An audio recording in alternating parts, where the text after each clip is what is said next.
the breaking point. The Grand Assembly Hall of the Galactic Confederation gleamed under the light of 3 artificial suns.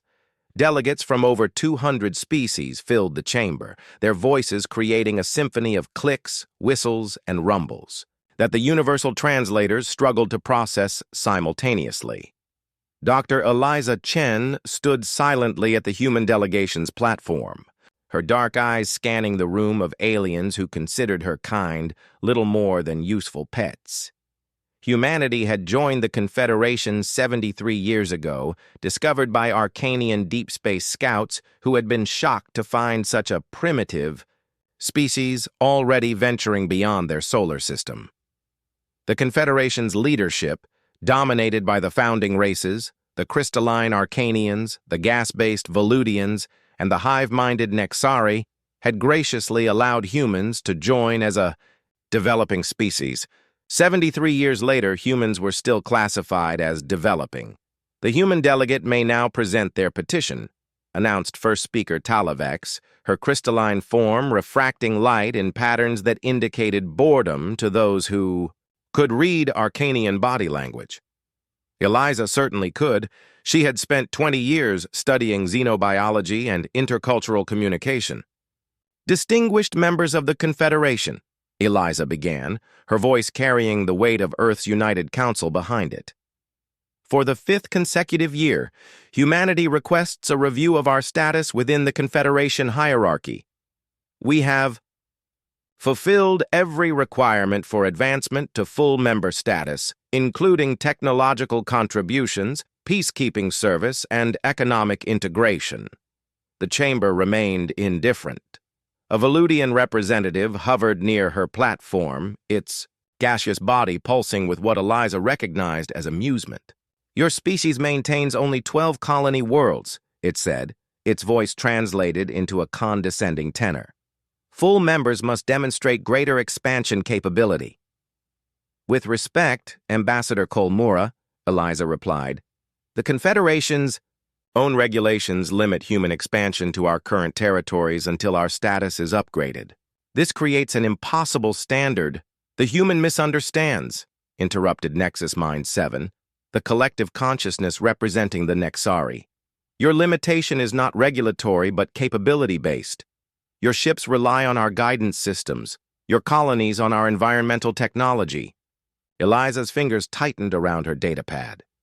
The Nexari statement was blatantly false. Human engineers had been modifying and improving Confederation technology for decades.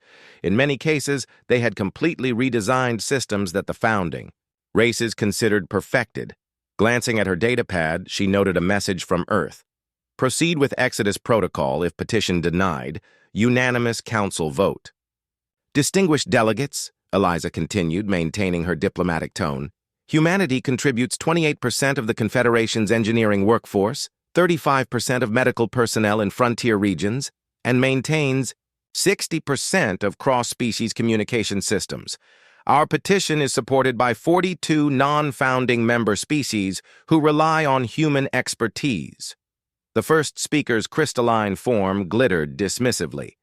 These are service functions, not leadership contributions. The petition is denied until the next annual review cycle. The chamber erupted in a mixture of reactions. Smaller species who worked closely with humans showed signs of distress, while the founding races and their closest allies seemed merely irritated by the time wasted on human concerns.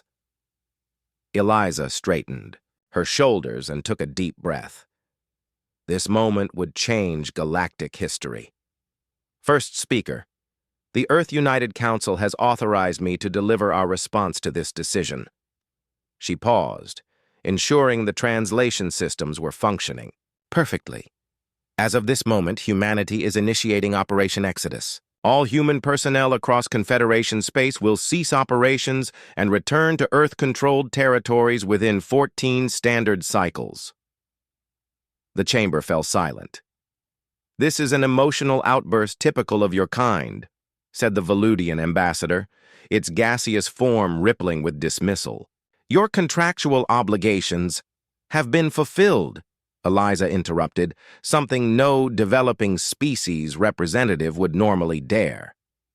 Section 47.3 of the Confederation Charter permits any species to withdraw service personnel with 14 cycles notice if status reconsideration is denied 3 consecutive times. This is our 5th denial.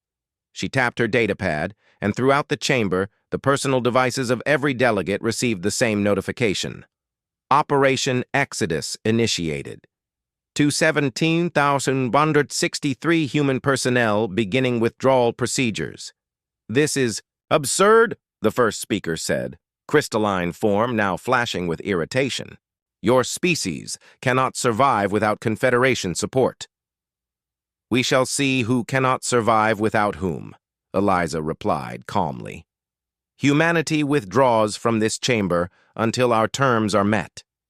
With that, every human in the Grand Assembly, technicians, translators, security personnel, and diplomatic staff stood in unison and walked toward the exits. Eliza led them, her steps measured and confident. Behind her, confusion erupted as translation systems began to falter without their human operators. The various languages of 200 species collided in a cacophony of misunderstanding, the first sign of what was to come. Admiral Kenzo Nakamura watched the holographic display aboard the EFS Resilience as thousands of green dots began moving across Confederation space. Each dot represented a human ship or transport responding to the Exodus order. All sectors report compliance, Admiral, said Commander Sophia Diaz. Medical personnel are following evacuation priority Alpha, ensuring critical patients are stabilized. Before departure, engineering teams are documenting systems but implementing no new fixes. Nakamura nodded, his weathered face solemn. At 62, he had spent most of his career watching humanity bend over backward to please the Confederation, only to be perpetually treated as second-class citizens. What's the response from Confederation Command? He asked. Mostly confusion. Sir, the founding races seem to think this is a bluff. Smaller member species are beginning to panic. The Tellarites have already sent 3 requests for humans to remain on their medical stations. And the monitoring systems? Commander Diaz smiled slightly. Operating perfectly, sir. Every system a human touches, fixes, or interacts with is being recorded.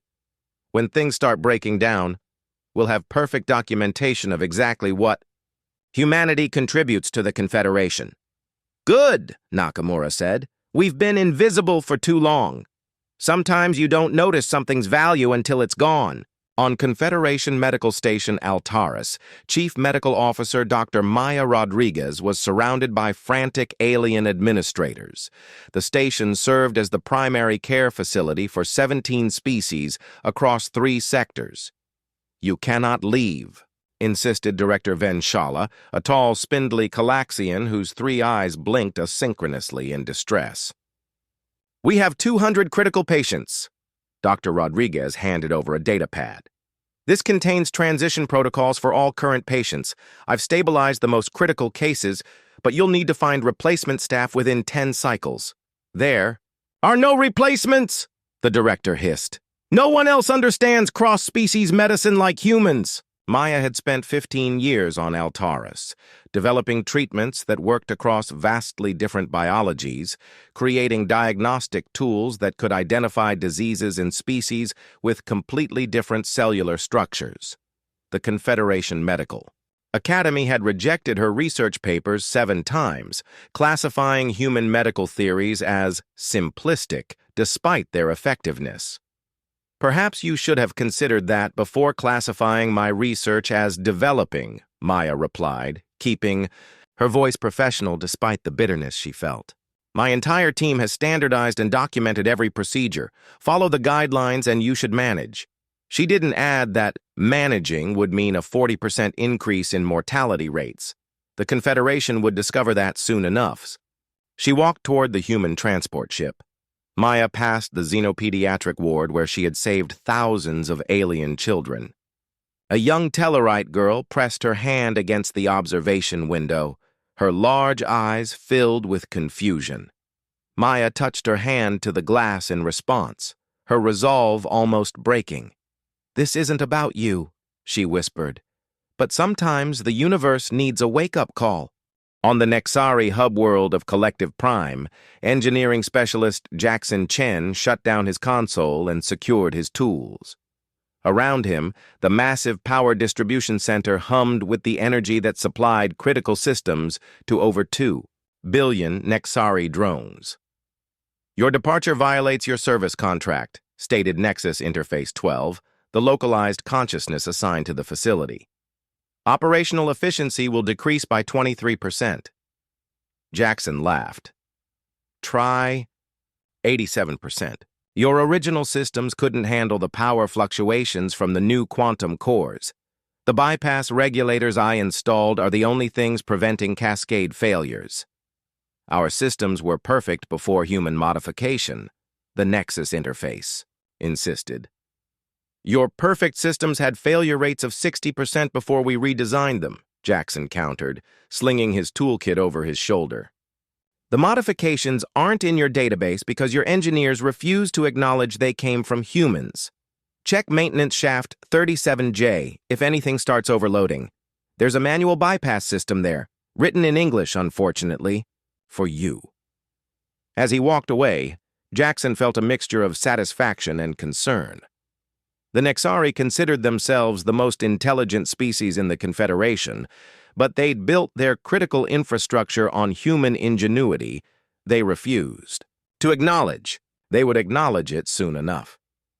3 days into Operation Exodus, Eliza Chen sat in the war room of Earth's United Council, surrounded by holographic displays showing the status of the withdrawal and its cascading effects across Confederation space. "Communication systems in the Arcturus sector have failed completely," reported General Helena Ortiz. 17 worlds can no longer contact each other or Confederation Central. Nexari Collective Prime is experiencing power fluctuations," added Secretary of Technology Omar Bashir. "Their secondary and tertiary systems are failing to compensate.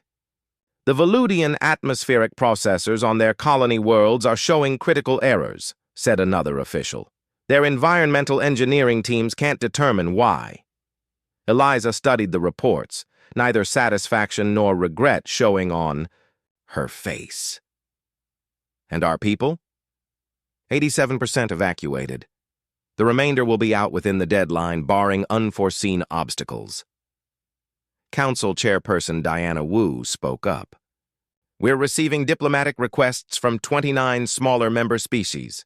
They're offering independent treaties if we'll send our people back to their worlds." "Decline respectfully," Eliza instructed.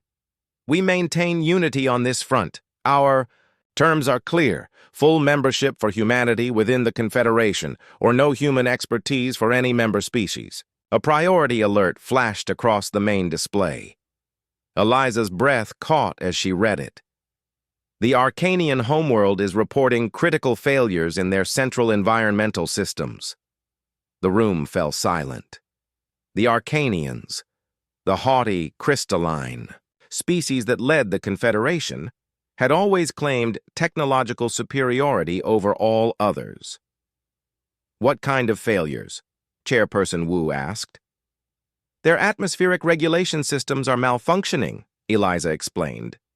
"Arcanian crystal structures are highly sensitive to temperature and humidity variations. If those systems fail completely..." She didn't need to finish. Everyone understood the implications. Millions of Arcanians could shatter if their carefully maintained environment destabilized. "Did we have many personnel in their environmental systems?" General Ortiz asked. "No," Eliza said, her brow furrowed. "The Arcanians refused human engineers access to their perfect systems. But..." She paused, searching through her database. "We did have a xenobiology team studying crystalline life forms there. They developed maintenance protocols for the environmental systems as part of their research." Wu leaned forward. "Their perfect systems were being maintained by our research team, a team whose findings were probably classified as developing and ignored?" "It appears so," Eliza confirmed. A message flashed across her screen. an emergency transmission from the Confederation Grand Assembly marked with the highest priority. First speaker. Talavex herself was requesting immediate communication. Eliza looked to Chairperson Wu, who nodded grimly. "Let them wait another day," Wu said. "Some lessons need time to sink in." Around them, the displays continued to show escalating system failures across Confederation space. Operation Exodus was only beginning, and already the mighty Galactic Confederation was discovering just how dependent they had become on the humans they had underestimated for so long. The breaking point had come. Now came the unraveling. The unraveling 1 week into Operation Exodus, the Galactic Confederation was experiencing failures on a scale unprecedented in its 3,000-year history. Dr. Eliza Chen studied the holographic situation map in Earth's command center, watching as red warning indicators spread like a virus across the previously stable regions of Confederation space. The massive display showed everything from critical infrastructure failures to communications breakdowns, each documented meticulously by human monitoring systems. Medical Station Proxima has lost life support in 3 sections, reported Lieutenant Kara Singh, monitoring the incoming data. They've evacuated 200 patients to other facilities, but those facilities are reporting staff shortages of 80%. Arcanian Crystal City is experiencing humidity fluctuations beyond safe parameters, added another analyst. Their engineers can't stabilize the environmental systems without the maintenance protocols. Eliza nodded, her face impassive despite the gravity of the situation. Next to her, Admiral Nakamura reviewed defense positioning data, ensuring that human vessels remained safely within Earth-controlled space while still monitoring the unfolding crisis. The Confederation fleet is mobilizing near the Tau Ceti gateway, he noted, possibly preparation for a show of force. They won't attack, Eliza said confidently. Their weapons targeting systems rely on human-modified algorithms.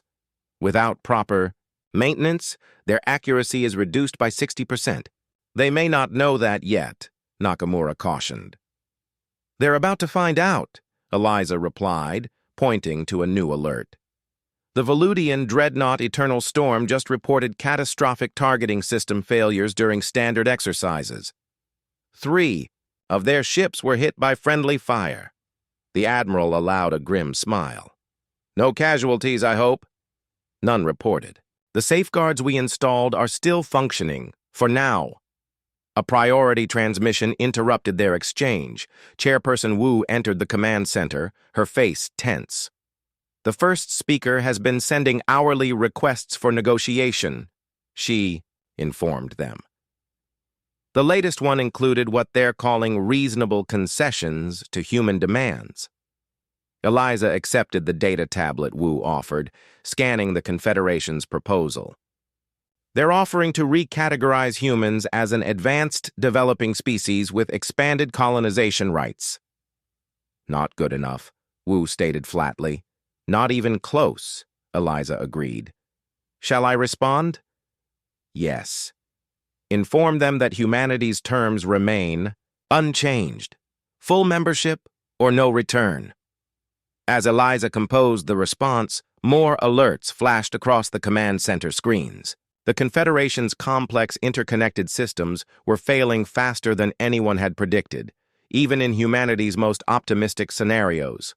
On the Nexari hub world of Collective Prime, the power grid fluctuated wildly for the 3rd consecutive day. Nexus Mind 7, one of the highest collective consciousnesses of the hive species, directed thousands of drones in desperate attempts to stabilize the systems. Reroute power from secondary nodes, it commanded, its multifaceted awareness stretching across countless bodies simultaneously. Prioritize critical infrastructure. Compliance impossible, reported a subnode. Secondary power routings are failing. Systems indicate human-designed bypass regulators are no longer functioning within. Parameters. Access the maintenance protocols, demanded Nexus Mind 7. Protocols inaccessible. Files stored in human language with encryption. The Nexari had always prided themselves on their collective intelligence, believing that millions of connected minds were inherently superior to the individual intellects of species like humans. Yet now that vast intelligence faced a humbling reality. They couldn't decipher the maintenance logs of a single human engineer. Across the massive city hive, lights flickered. Environmental systems struggled. The carefully maintained atmospheric composition that allowed the hive's biological components to function began to shift. Identify all systems modified by humans, Nexus Mind 7 commanded. The response came back slowly, as if the network itself was reluctant to answer. 87% of critical infrastructure contains human modifications. For the first time in its existence, Nexus Mind 7 experienced something akin to fear. Admiral Lysona Vex of the Arcanian Defense Force stared at the reports from the fleet exercises with disbelief etched into her crystalline form. The pride of the Confederation, their unified fleet, was reducing itself to scrap without firing a single shot at an enemy. Targeting systems malfunctioning across all vessels, her second-in-command reported. His crystal structure dulled with stress. Navigation systems showing critical errors. 12 ships have reported complete propulsion failure. How is this possible? Lysona demanded. These systems were certified perfect by our engineers. The technical officer's response came reluctantly. Initial investigation indicates all affected systems underwent human maintenance within the past solar cycle. The humans appear to have modified the original designs. Without authorization, Lysona's crystal structure flashed with outrage. With full authorization, Admiral, our own commanders requested the modifications after the systems demonstrated suboptimal performance. And no one documented these changes in the official technical database? The officer's crystalline form dimmed further. The modifications were documented, Admiral, in human technical language using human engineering principles. Our engineers cannot interpret the maintenance logs. Lysona turned to the viewport, watching as the Confederation's mightiest ships drifted helplessly in space, their crews struggling with increasingly unstable systems. The Arcanians had led the Confederation for millennia, believing their crystalline minds inherently superior to organic intelligence. Now they couldn't even keep their own ships functioning without human assistance. Send an emergency communication to Confederation Central, she ordered. Inform them that the Defense Force cannot ensure security until the human technicians return. As her officers rushed to comply, Lysona experienced an alien sensation, one her crystalline species rarely felt: humiliation. Dr. Maya Rodriguez reviewed the incoming medical data from across Confederation space with growing concern. She had expected medical services to degrade after human withdrawal, but the reality was far worse than anticipated. 73% increase in mortality rates on major medical stations, she reported to the Earth Medical Council. Diagnosis: accuracy down by 65%. Treatment efficacy reduced by nearly 50%. The holographic faces of the council members showed grim determination mixed with professional concern. As doctors, they had taken oaths to heal, and now their absence was causing suffering. The Talari Pediatric Center is reporting critical shortages of cross-species antibiotics, Maya continued. Their synthetic production facilities are failing without the protocols developed by our biochemists. Dr. Hiroshi Takahashi, the medical council chairman, leaned forward. We anticipated these issues, but the scale is beyond projections.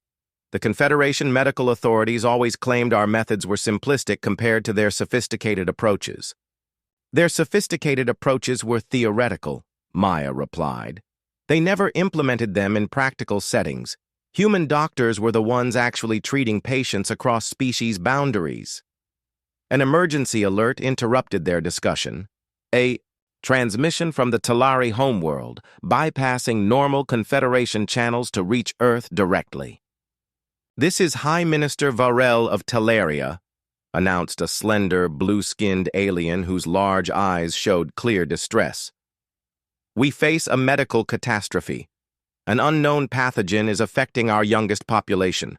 Without human medical expertise, our children are dying. We formally request emergency assistance, independent of Confederation protocols." Maya felt her resolve waver.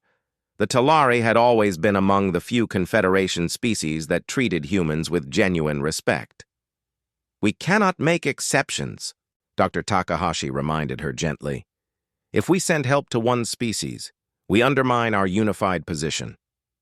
"I know," Maya said, "but documenting this situation could serve our cause. Permission to compile a detailed analysis of the outbreak for future reference. When we return." Takahashi nodded understanding. "Granted. And prepare a secure package of treatment protocols that could be implemented by Talari medical staff without human presence. We can provide knowledge without breaking the withdrawal." As Maya began working on the package, more distress calls arrived from across Confederation space. The medical crisis was becoming the most visible and emotionally charged aspect of humanity's withdrawal. On Earth, Jackson Chen briefed the Technology Council on the deteriorating infrastructure across Confederation territories. "The Veludian atmospheric processors are failing on 6 colony worlds," he reported. "Their gas-based physiology requires precise atmospheric composition. Without it, they're essentially suffocating. The Nexari power grid is experiencing cascading failures," he continued. "Their entire collective consciousness depends on stable energy distribution. Without it, they lose cohesion."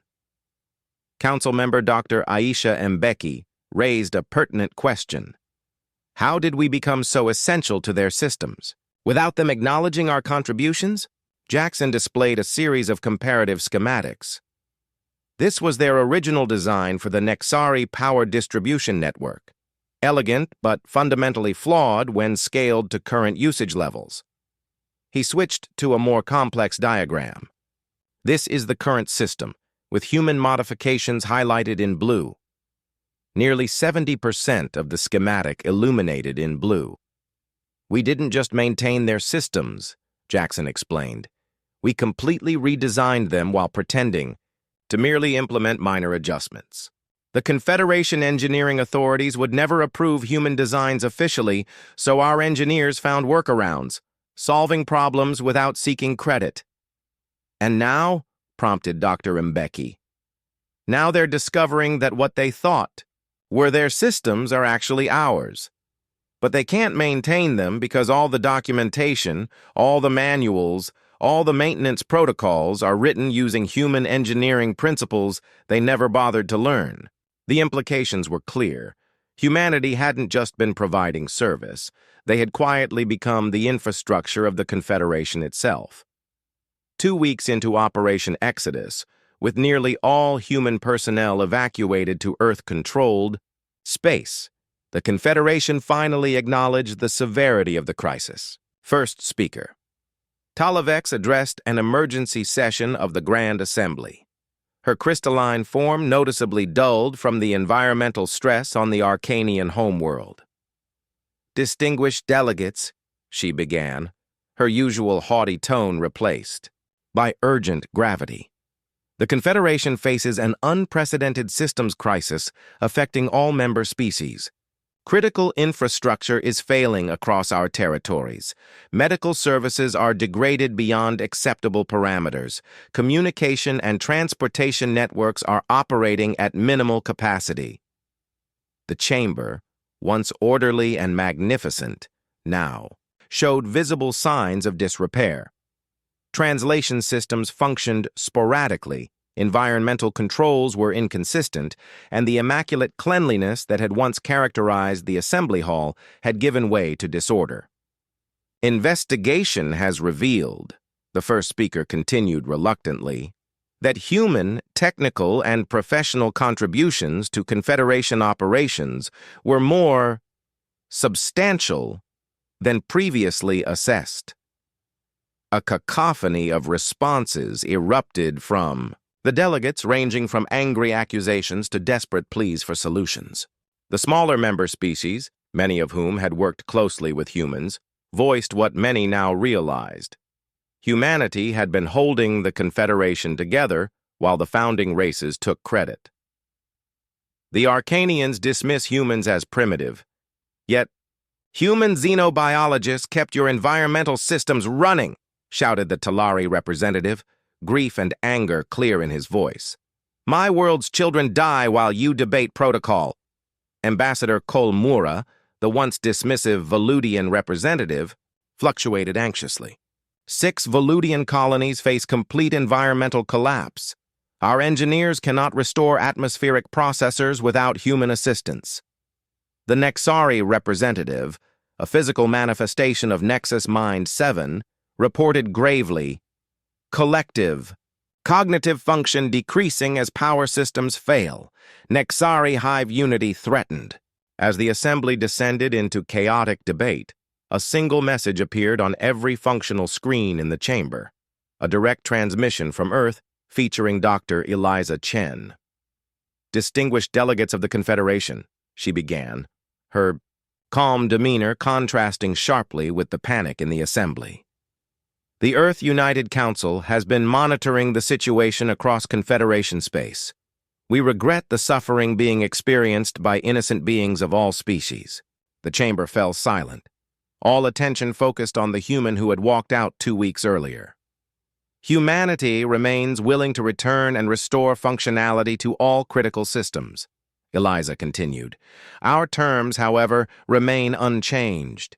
We require full membership status with equal voting rights on all Confederation matters, recognition of human contributions to Confederation infrastructure, and guaranteed representation in all technical and administrative bodies. First speaker. Talavex's crystalline form shifted with obvious reluctance. The founding species have maintained leadership of the Confederation for millennia. This is not a matter for negotiation. Everything is negotiable when your people are dying, Eliza replied simply.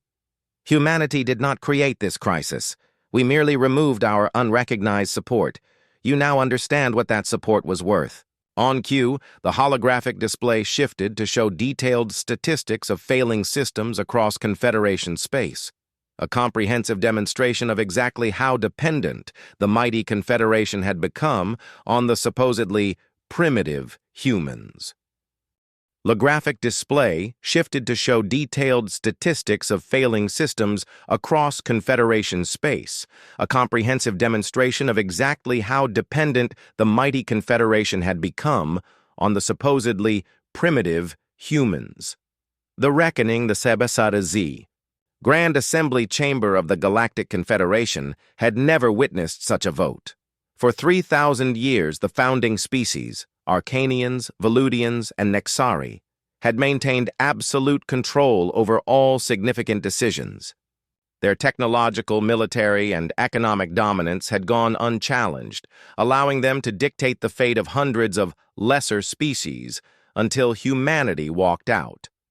Now, 3 weeks into the greatest crisis in Confederation history, the Chamber had reconvened for an emergency session. First speaker.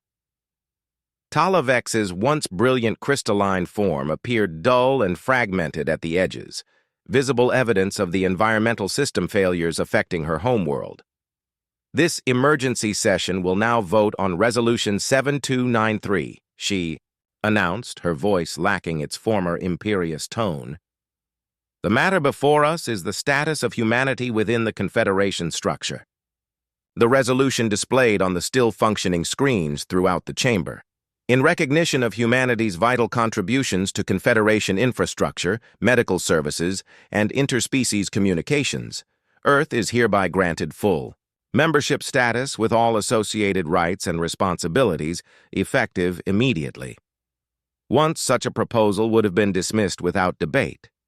Now, the chamber waited in tense silence as the voting began. The results appeared almost instantly. In favor, 197 species. Opposed, 3 species. Abstaining, 0 species. Only the three founding races had voted against the resolution, and even their widespread opposition seemed perfunctory, a final futile attempt to maintain the pretense of superiority. Resolution 7293 is adopted, the first speaker announced, her crystalline form dimming with what might have been resignation or possibly relief.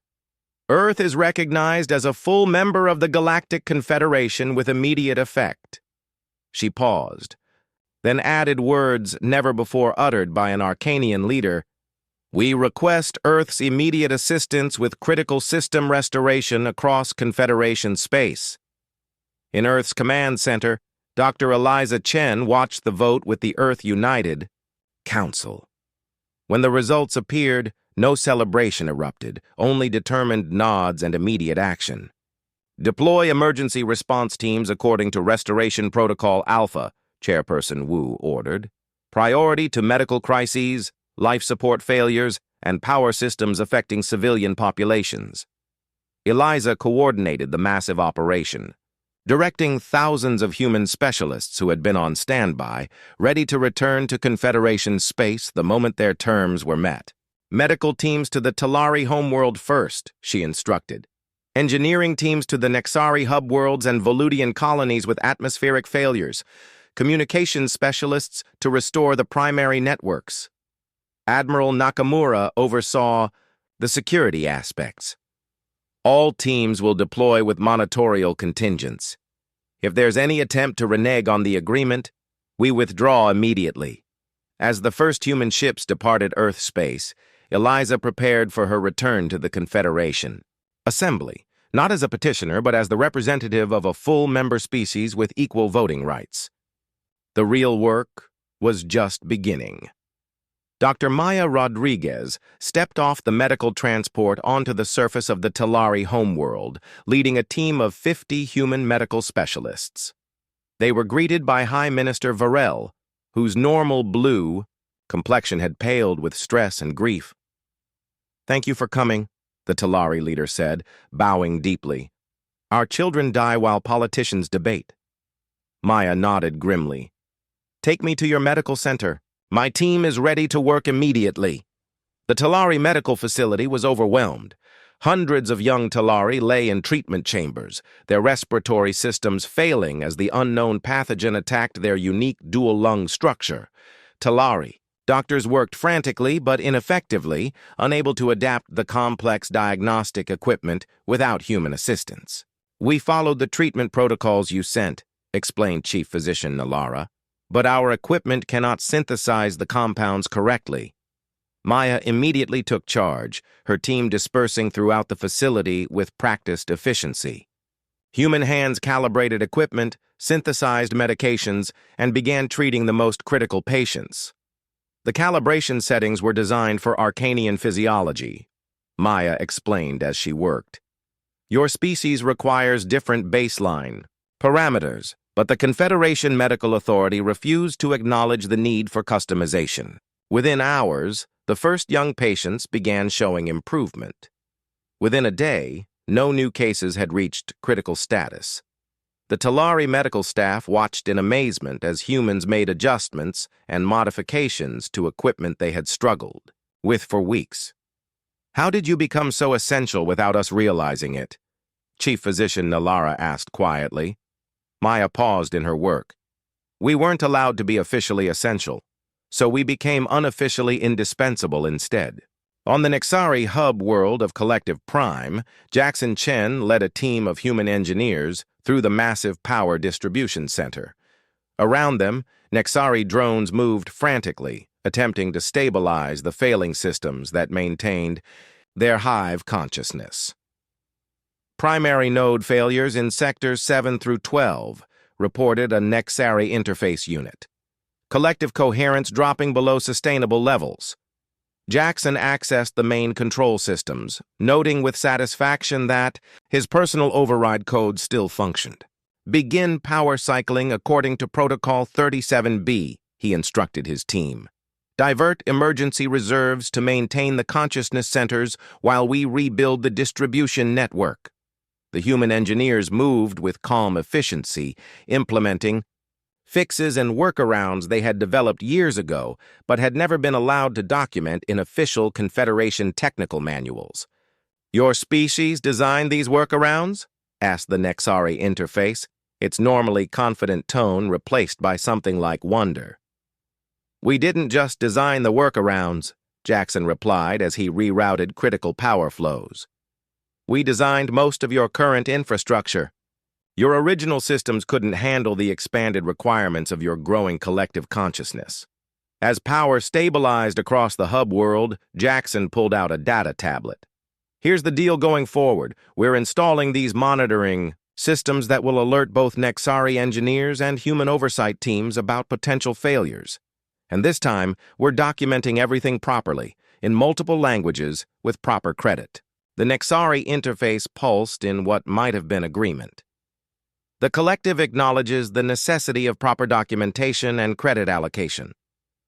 "Progress," Jackson muttered to his team with a slight smile. "Actual progress." On the Arcanian homeworld, environmental engineer Sarah Okonkwo led the team attempting to save the crystalline species from their own failing systems. The Arcanians, once so dismissive of human expertise, now watched in desperate silence as human hands worked to stabilize the delicate atmospheric processors that kept their crystalline bodies from shattering. The original calibration algorithms were elegant but fundamentally flawed, Sarah explained to the Arcanian chief engineer. They didn't account for long-term atmospheric drift or system degradation. "Our systems were designed to be perfect," the Arcanian insisted, though with less conviction than such statements once carried. "Perfection does not degrade," Sarah continued, working as she responded. "Nothing is perfect. Everything needs maintenance, monitoring, and adaptation. That's what humans excel at. We expect problems and plan for them. We see flaws as opportunities for improvement, not failures to be hidden." As the environmental system stabilized, bringing relief to millions of Arcanians, Sarah presented her tablet to the chief engineer. "These are the new maintenance protocols, written in both human and Arcanian technical language. From now on, joint teams will handle system monitoring and updates. No more hidden fixes, no more perfect systems that aren't actually perfect." The Arcanians studied the protocols, the crystal patterns of their form shifting in what humans had learned to recognize as surprise. "These solutions are elegant in their simplicity. Sometimes the most elegant solution is the practical one," Sarah replied. "If you'd allowed us to properly document our modifications years ago, none of this would have happened." 2 months after the emergency vote, the Galactic Confederation held its first full assembly under the new order. The chamber had been completely renovated, not just repaired, but fundamentally redesigned with input from engineers of multiple species. Dr. Eliza Chen took her place at the main council table, now expanded to include representatives from Earth, alongside the founding races. Around the chamber, delegates from all member species could observe the physical manifestation of the new power structure, no longer dominated by the founders, but balanced among all full members. First speaker Talavex. Her crystalline form, once again brilliant following the stabilization of her homeworld, called the assembly to order. "Distinguished delegates, we gather today to implement the most significant reforms in Confederation history. The crisis revealed fundamental flaws in our governance, technical systems, and interspecies relations." She turned toward Eliza. The gesture unmistakably one of acknowledgement between equals. "Earth's representative Chen will present the proposed reforms." Eliza stood, facing the assembled delegates. "The reforms before you today are not about human ascendancy, but about true cooperation. The Confederation nearly collapsed not because humans left, but because our contributions were deliberately hidden and undervalued." She activated the holographic display, showing the first set of proposals. The Galactic Knowledge Initiative. All technical systems, medical procedures, and critical infrastructure will be fully documented in multiple languages and formats accessible to all member species. The Interspecies Technical Core.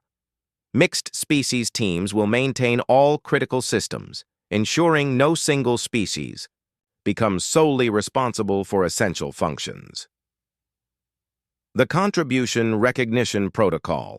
All innovations and system modifications will be properly attributed regardless of the originating species status. As Eliza outlined each proposal, she could see understanding dawning across the chamber. This wasn't about humans taking over. It was about creating a truly functional, multi-species civilization where everyone's contributions were valued.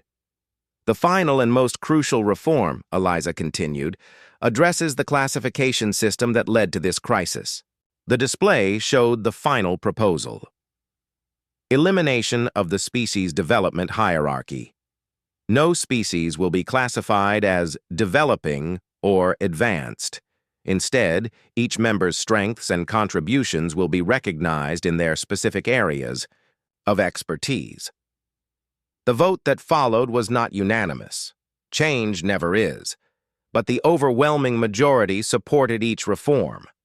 The Confederation would transform from a hierarchical structure dominated by founding species to a cooperative alliance where each member's unique strengths were valued. 1 year later, Dr. Maya Rodriguez presented her findings at the first Interspecies Medical Conference held on Earth.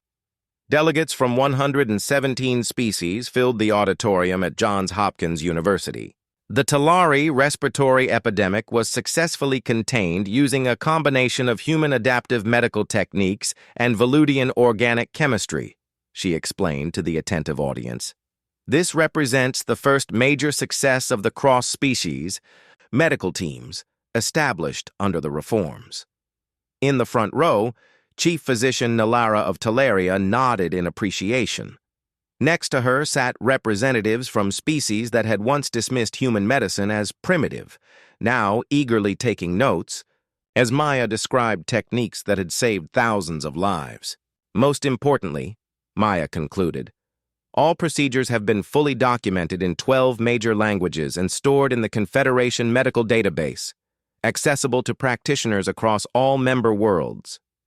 As applause filled the chamber, expressed in dozens of different ways by different species, Maya realized how profoundly things had changed. No longer were humans struggling for recognition. Instead, they were teaching and learning alongside equals. In orbit above the Arcanian homeworld, Admiral Nakamura and Admiral Lysona Vex conducted joint fleet exercises, another first in Confederation. History. Your tactical adaptability is impressive, the Arcanian commander admitted as human and Arcanian ships maneuvered in perfect coordination.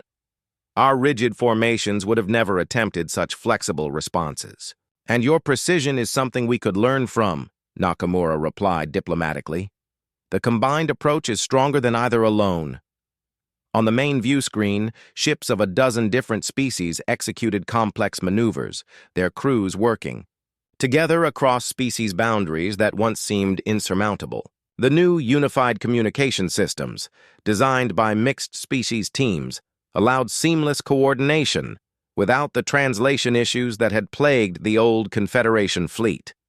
Would you have believed this possible 2 years ago? Nakamura asked his Arcanian counterpart. The crystalline admiral's form shifted in what humans now recognized as thoughtful reflection.